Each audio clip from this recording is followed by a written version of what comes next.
Isaboo has a sensitive tummy, and she is an over 15-year-old fur baby. This is Lisa Folsom. From your fans in Colorado, we love you and love watching. Being on quarantine, does Isaboo have any favorite recipes that you could share, especially for fur babies with sensitive tummies? Oh, Isaboo has a sensitive tummy, and she is an over 15-year-old fur baby who's sound asleep right now. I think she finds her show incredibly boring. She falls asleep every single episode. Anyway, Isaboo's on a restricted diet, but let me just say this.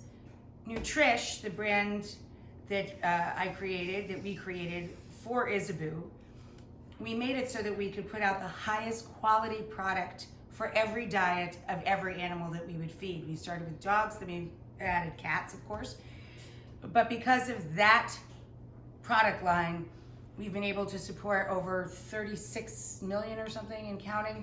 Yeah. And our friends at Nutrish have just generously donated. We gave away $4 million to COVID-19 relief.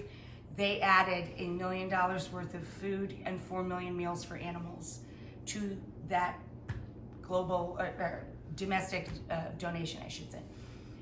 So we do make food for animals that are very sensitive. We have many, many different diet plans for everything we could think of. But what we make her every day is couscous, so it's soft on her palate and she won't choke on it.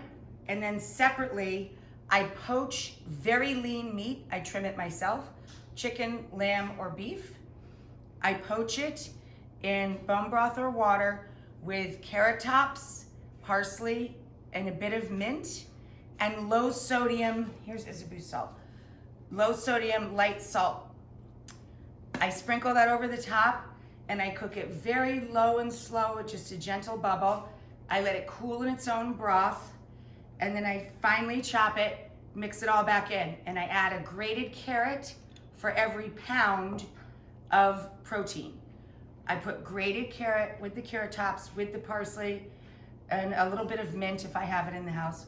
Put that all together, cook that, and then I combine the two, but I keep them separately in the fridge so the couscous doesn't get too wet. I combine the two and put the cooking liquid from the protein, a little of that over the top, and heat it in the microwave. Just gently.